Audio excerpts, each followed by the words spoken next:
공원에서 떠도는 노숙자 할아버지에게 유일한 샌드위치를 건넨 아이. 다음 날 신문에서 정장을 입은 그의 사진과 함께 본 기사 찾습니다. 보상금 더 5천만 원. 부산의 겨울은 매섭게 추웠다.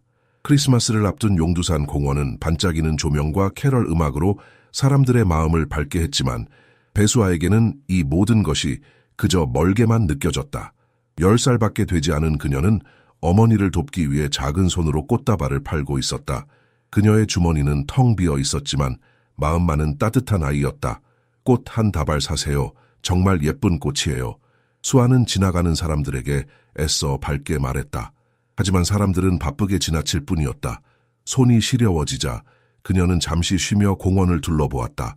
그때 그녀의 눈에 들어온 건 낡은 외투를 입고 산타 모자를 쓴 한 노인이었다. 그는 허름한 자루를 어깨에 메고 있었고 발걸음은 무거웠다. 얼굴에는 깊은 주름이 가득했고 그의 시선은 어디론가 초점을 잃은 듯 보였다. 노인의 모습은 공원의 화려한 장식들과는 어울리지 않았다. 왜 저렇게 슬퍼 보이지? 수아는 그를 가만히 지켜보다가 자신이 싸온 유일한 샌드위치를 떠올렸다.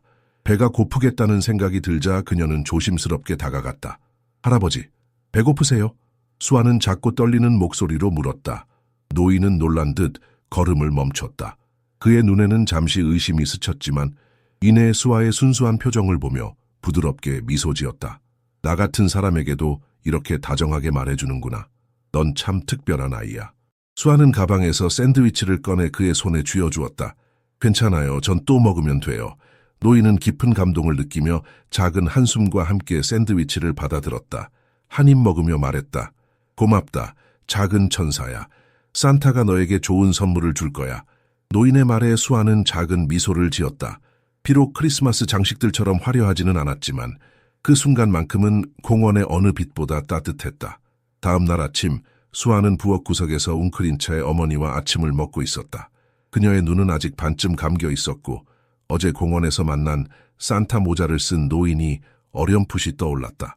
배고프셨을 텐데 내 샌드위치로 충분했을까? 그녀는 잠시 생각에 잠겼다. 그때 이웃집 아줌마가 문을 열며 소리쳤다. 민자씨, 오늘 신문 보셨나요? 큰일이 났다니까요. 어머니 이민자는 급히 문 앞으로 나갔고 아줌마가 손에 든 신문을 받아들었다. 민자는 첫 페이지를 보자마자 크게 놀랐다. 어머, 이 사람, 수아야. 와서 좀 봐라. 수아는 느릿하게 다가가 신문을 보았다. 그런데 그 순간 그녀의 가슴은 철렁 내려앉았다. 거기에는 어제 자신이 샌드위치를 건넸던 바로 그 노인의 사진이 실려 있었다. 그는 산타 모자를 쓰고 있었고 큰 자루를 들고 공원에서 찍힌 사진이었다. 사진 위에는 굵은 글씨로 이렇게 적혀 있었다. 재벌 회장 정태원, 실종 상태, 가족이 10억 원의 보상금 약속. 수아는 자신의 눈을 믿을 수 없었다. 어머니는 신문 기사를 급히 읽으며 말했다. 수아, 이게 정말 그 노인 맞니? 어제 만난 사람? 수아는 천천히 고개를 끄덕였다. 네, 맞아요. 하지만 그분이 왜 이렇게 큰 사람이었는지 몰랐어요. 민자는 입가에 미소를 띠며 말했다. 수아야, 이건 우리에게 엄청난 기회야. 10억 원이라니. 이 돈이면 우리 인생이 완전히 바뀔 수 있어. 하지만 수아의 마음은 무거웠다. 그녀는 어제의 친절한 미소를 떠올리며 속삭였다.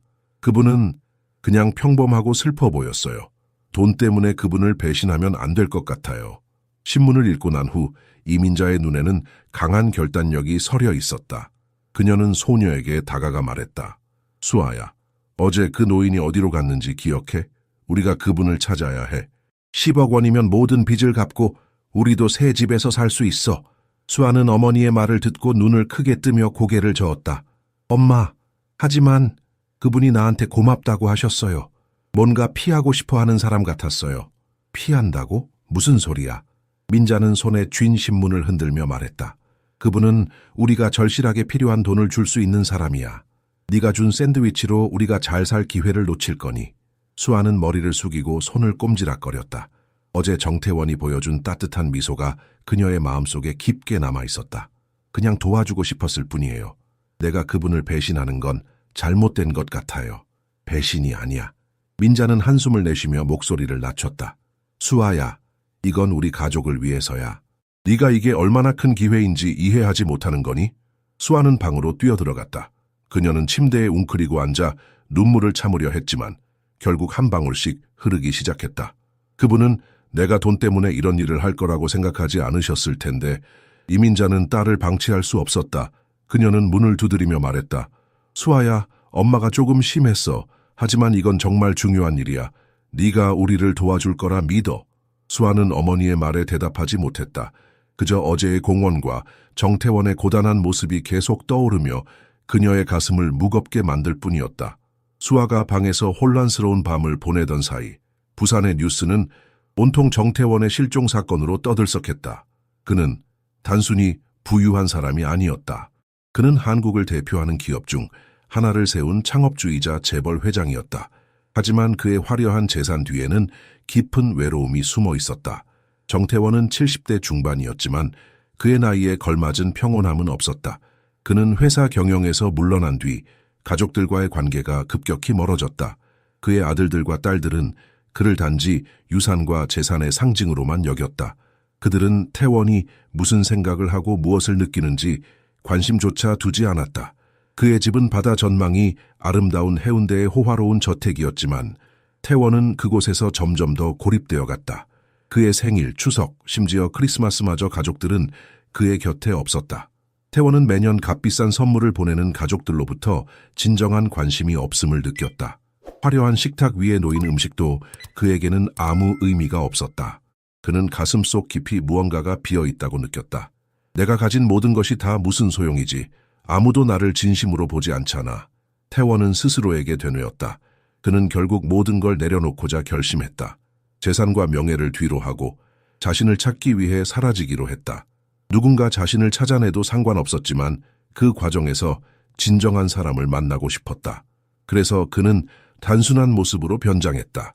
낡은 외투와 산타 모자, 허름한 자루를 들고 해운대를 떠나 부산의 거리로 나섰다. 공원에서 시간을 보내며 자신을 그저 한 노인으로 대하는 사람들을 관찰했다. 사람들은 대개 그를 무시하거나 피해갔다. 그는 이 세상에서 완전히 투명 인간이 된 것처럼 느꼈다. 그러던 어느 날 용두산 공원에서 한 소녀가 다가왔다. 배고프지 않느냐며 내민 샌드위치는 단순한 음식 이상의 의미였다. 태원은 그 순간 자신이 여전히 누군가에게 가치 있는 존재라는 것을 느꼈다. 그 아이는 나를 있는 그대로 봐줬어. 그는 속으로 되뇌며 다시 한번 미소 지었다. 그러나 그의 가족은 다른 생각이었다. 언론과 경찰의 힘을 빌려 그를 반드시 찾아야만 한다고 생각했다. 그들은 태원이 그저 외출했을 뿐이라고 믿고 싶지 않았다. 그가 회사와 가문의 이미지를 손상시키고 있다고 확신했기 때문이다. 수아는 어머니의 설득에도 불구하고 마음이 편치 않았다. 그녀는 정태원의 따뜻한 미소와 피곤해 보이는 눈빛을 잊을 수 없었다. 그날 아침 그녀는 다시 용두산 공원으로 향했다. 그분이 아직 거기에 계실까? 그녀는 두근거리는 마음으로 공원의 길을 걸었다. 한참을 헤매던 끝에 그녀는 공원 한쪽 벤치에서 태원을 발견했다. 그는 여전히 산타 모자를 쓰고 있었지만 그의 눈빛은 어딘가 더 피곤해 보였다. 할아버지, 수아가 소리치며 다가갔다. 태원은 천천히 고개를 들고 그녀를 바라보았다. 잠시 놀란 듯했지만 이내 미소를 지었다. 작은 천사야, 다시 만나는구나. 수아는 벤치에 앉아 그에게 물었다. 괜찮으세요? 어제 이후로 계속 걱정됐어요. 태원은 고개를 끄덕이며 말했다. 괜찮단다. 네가 준 샌드위치 덕분에 힘을 냈지. 너는 나에게 아주 특별한 선물을 준 거야. 그녀는 잠시 망설이다가 신문 이야기를 꺼냈다. 할아버지, 사람들이 할아버지를 찾고 있어요. 가족들이 걱정하고 있어요. 태원은 한숨을 쉬며 고개를 저었다. 그들이 정말로 나를 걱정할까? 아니면 내가 가진 것을 걱정하는 걸까? 수아는 그의 말을 이해하지 못했지만 그가 슬퍼 보이는 것을 느낄 수 있었다. 그래도 할아버지가 행복했으면 좋겠어요. 그녀가 말했다. 태원은 잠시 그녀를 바라보다가 말했다. 작은 천사야, 네가 여기 있어줘서 정말 고맙다. 넌 정말 특별한 아이야. 그들의 대화는 따뜻했지만 태원의 마음 한구석에는 아직 무거운 구름이 자리 잡고 있었다. 수아와 정태원의 대화는 평화로웠지만 그 순간은 오래 지속되지 못했다. 멀리서 부산의 화려한 크리스마스 조명 아래로 서두르는 발소리가 들려왔다. 곧이어 양복을 입은 남성들 몇 명과 카메라를 든 기자들이 공원으로 몰려들었다. 아버지, 가장 앞에 서 있던 중년 남성이 소리쳤다. 그는 정태원의 장남 정도현이었다. 그의 뒤에는 회사 관계자와 보좌진들이 따라왔다. 태원은 천천히 고개를 돌려 그들을 바라봤다. 그의 눈빛은 피곤하고 무표정했다. 여기서 뭐 하는 거냐? 태원이 낮은 목소리로 물었다. 아버지, 모두 걱정하고 있었어요. 집으로 돌아가셔야 합니다. 이런 데서 돌아다니시면 가문의 이미지가 손상됩니다. 도연의 말은 걱정보다는 비난에 가까웠다. 수아는 당황해서 태원의 옆에 섰다. 그녀는 상황을 이해하지 못했지만 태원의 표정이 더욱 어두워지는 것을 느꼈다. 작은 천사야, 너는 여기까지 해도 돼. 나 때문에 더 이상 불편한 상황에 휘말릴 필요는 없어. 하지만 수아는 자리를 떠나지 않았다. 할아버지가 괜찮으셨으면 좋겠어요. 진짜로 행복했으면 해요. 그녀의 작은 목소리는 태원의 가슴 깊은 곳을 울렸다. 기자들은 플래시를 터뜨리며 태원의 얼굴을 찍었고 보좌진은 그의 곁을 둘러싸며 재촉했다. 회장님, 어서 가시죠. 이런 모습이 보도되면 곤란합니다. 태원은 마지못해 일어섰지만 발걸음은 무거웠다. 떠나기 전 그는 수에게 조용히 속삭였다. 너는 나를 있는 그대로 봐준 유일한 사람이야. 절대 잊지 않을게. 태원이 가족과 함께 떠나자 수아는 벤치에 혼자 남았다. 그녀는 태원의 마지막 말을 곱씹으며 속삭였다. 할아버지, 정말 행복해지세요. 정태원이 가족에게 끌려간 후 수아는 집으로 돌아왔다. 그녀는 마음이 복잡했다. 어머니 이민자는 이미 들뜬 모습으로 딸을 기다리고 있었다. 수아야, 잘했어. 이제 우리도 새로운 삶을 살 수 있어. 민자는 한숨 돌리며 말했다. 그녀는 이미 보상금을 받을 생각에 가슴이 벅차 있었다. 엄마, 정말 돈이 이렇게 중요한 거예요? 수아는 조용히 물었다. 수아야, 너도 알잖니 우리 삶이 얼마나 힘든지. 이건 하늘이 준 기회야. 민자는 신문에서 보도된 보상금을 떠올리며 흥분을 감추지 못했다. 할아버지는 그렇게 원하지 않을 거예요. 그분은 행복하지 않았어요. 가족이 걱정하는 게 아니라 돈 때문인 것 같아요. 수아의 말에 민자는 순간 말을 멈췄다. 그러나 이내 한숨을 쉬며 말했다. 수아야, 세상은 그렇게 단순하지 않아. 우리도 살아가려면 어쩔 수 없는 선택을 해야 해. 네가 어리다고 해서 세상이 아름답게만 보이는 거야. 수아는 침묵했다. 그녀는 태원의 슬픈 눈빛을 떠올리며 점점 더 혼란스러워졌다. 며칠 후 민자는 수아와 함께 보상금을 받으러 가기 위해 집을 나섰다. 그들은 회사 로비로 들어섰지만 그곳은 차가운 분위기로 가득 차 있었다. 정태원의 가족은 수아를 단순한 정보 제공자로 대하며 형식적인 감사 인사를 건넸다. 수아는 그들의 무표정한 얼굴을 보며 마음이 무거웠다. 이건 잘못된 일이야. 그녀는 속으로 중얼거렸다. 보상금을 건네받는 순간 민자는 밝게 웃었지만 수아는 눈물이 날 것 같았다. 돈으로 해결할 수 없는 무언가가 그곳에 있었다. 태원의 진정한 행복은 그의 가족도 이 보상금도 아닌 다른 곳에 있다는 것을 수아는 점점 더 확신하게 되었다.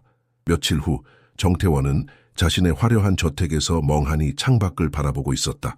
해운대의 바다 풍경은 아름다웠지만 그의 마음은 여전히 공허했다. 가족들은 보상금 사건이 마무리되자 그를 다시 외면하기 시작했다. 그는 혼자 식사를 하며 중얼거렸다. 내가 이렇게 살아야 할 이유가 있나? 결국 아무도 나를 보지 않아. 그는 자신의 삶을 되돌아봤다. 모든 것을 손에 쥐었지만 진정으로 따뜻했던 순간은 오히려 용두산 공원에서 작은 소녀에게 받은 샌드위치였다. 그 단순한 친절은 태원의 마음속 깊은 곳을 울렸다. 그는 결심했다. 자신이 남은 삶을 의미 있는 방향으로 바꾸기로. 태원은 다시 공원으로 돌아갔다. 그곳에서 수아와 이민자를 만났다. 수아는 태원을 보자마자 환한 미소를 지었다. 할아버지, 괜찮으세요? 가족들과 잘 지내고 계신가요? 태원은 잠시 웃었지만 이내 진지한 표정으로 말했다. 작은 천사야, 내 덕분에 내가 무엇이 중요한지 깨달았단다. 난 이제 내 재산을 정말 필요한 곳에 쓰고 싶어. 이민자는 그의 말을 듣고 눈이 번쩍였다. 그게 무슨 뜻이세요? 우리에게 더 큰 보상을 주시겠다는 건가요? 태원은 고개를 저으며 단호하게 말했다. 보상금 이상의 것을 하고 싶습니다. 제 재산을 이 사회에서 정말 도움이 필요한 사람들과 나누고 싶습니다. 그리고 그 시작은 당신들과 함께 하고 싶어요. 수아는 태원의 말을 듣고 눈을 반짝였다. 할아버지, 정말 그렇게 하실 거예요? 사람들이 정말 행복해질 수 있을까요? 태원은 고개를 끄덕이며 말했다. 행복은 돈이 아니라 나눔에서 시작된단다. 그날 태원은 수아와 이민자에게 직접 제안했다. 당신들의 삶을 더 나아지게 돕고 내가 진정으로 가치 있는 일을 할 수 있게 해주겠소. 정태원은 그날 이후 자신이 해야 할 일들을 하나씩 구체화하기 시작했다. 그는 가족이 아닌 사람들에게 자신의 재산을 나누기로 결심했다. 태원은 먼저 수아와 이민자의 낡은 집을 방문했다. 벽은 습기로 인해 곰팡이가 피어 있었고 낡은 가구들은 무너질 듯 위태로웠다. 그는 한참 동안 아무 말도 하지 못했다. 이곳에서 사는 것이 얼마나 힘들었는지 이제야 알겠군요. 나를 도와준 천사의 집이 이렇다니. 태원은 깊은 한숨을 내쉬며 말했다. 며칠 후 태원은 전문 설비팀을 불러 집을 완전히 새로 고쳤다. 깨끗한 벽지와 새 가구가 들어오자 이민자는 감격에 말을 잇지 못했다. 정 회장님, 이렇게까지 해주실 줄은 몰랐습니다. 정말 감사합니다. 수아는 태원을 보며 말했다. 할아버지, 엄마가 이렇게 행복한 건 처음 봐요. 저도 정말 기뻐요. 태원은 미소를 지으며 말했다. 네가 보여준 친절이 나를 여기까지 오게 했단다. 이건 내 감사의 표시일 뿐이야. 하지만 그의 나눔은 여기서 끝나지 않았다. 태원은 용두산 공원 근처의 노숙자 쉼터를 찾아가 대규모 기부를 약속했다. 그는 거기서도 많은 이들에게 샌드위치를 나누며 수아와의 첫 만남을 떠올렸다. 이 작은 빵 하나가 나의 삶을 바꿨습니다. 이제 나도 다른 사람들의 삶을 바꾸고 싶습니다. 그의 행동은 지역 뉴스에 보도되었고 많은 사람들이 그의 결단에 감동했다. 수아는 그 모습을 보며 느꼈다. 정말로 사람을 돕는다는 게 이런 기분이구나. 태원은 수에게 말했다. 작은 천사야, 네가 나에게 준 선물이 내가 나눔의 의미를 알게 해줬단다. 이 모든 것은 너로부터 시작됐어. 정태원이 수아와 함께 나눔의 의미를 깨달아가는 이 이야기가 가슴을 울렸다면 더 많은 사람들에게 따뜻함을 전할 수 있도록 저희와 함께 해주세요. 지금 바로 채널을 구독하시고 알림을 켜주시면 수아처럼 작은 행동이 세상을 바꾸는 감동적인 이야기들을 계속 만나보실 수 있습니다. 용두산 공원에서 시작된 기적은 이제 더 큰 변화를 만들어가고 있습니다. 태원이 다음으로 어떤 선택을 할지, 그리고 수아와 함께 만들어갈 진정한 크리스마스의 의미는 무엇일지 꼭 지켜봐 주세요. 이 이야기는 끝나지 않았습니다. 아직 남아있는 마지막 장에서 여러분을 기다리고 있습니다. 지금 바로 다음 에피소드로 넘어가세요. 우리는 거기서 다시 만나게 될 겁니다. 지금 함께 해주셔서 감사합니다. 이야기가 계속되니 다음 장에서 뵙겠습니다. 정태원은 나눔을 통해 자신의 삶에 다시 온기를 불어넣었지만 그의 마지막 목표는 아직 이루어지지 않았다. 크리스마스 이브, 그는 수아와 이민자를 용두산 공원으로 초대했다. 공원 한복판에는 커다란 크리스마스 트리가 세워져 있었고 그 주위에는 아이들을 위한 작은 선물들이 가득했다. 수아는 눈을 반짝이며 물었다. 할아버지, 이건 뭐예요? 태원은 따뜻한 미소로 대답했다. 작은 천사야, 너 덕분에 내가 진짜 크리스마스를 알게 됐단다. 이건 너와 나눔을 위해 모인 모든 사람들을 위한 선물이야. 그날 밤, 공원은 웃음과 기쁨으로 가득 찼다. 노숙자들은 따뜻한 음식을 먹었고 아이들은 선물을 받으며 행복해했다. 태원은 한 아이에게 선물을 건네며 말했다. 내가 가진 모든 것은 너희처럼 소중한 사람들을 위해 쓰는 게 맞단다. 수아는 그 모습을 보며 조용히 중얼거렸다. 정말로 크리스마스의 기적이 일어났어요. 태원은 수에게 마지막으로 작은 상자를 건넸다. 이건 너를 위한 거란다. 상자 안에는 친절히 세상을 바꾼다는 문구가 새겨진 금빛 펜던트가 들어있었다. 수아는 눈물을 글썽이며 태원을 바라봤다. 할아버지, 정말 감사해요. 태원은 미소 지으며 말했다. 아니야, 내가 더 고맙단다. 너처럼 순수한 마음이 내 삶을 바꿨어. 그날 밤, 공원은 별빛처럼 따뜻한 사랑으로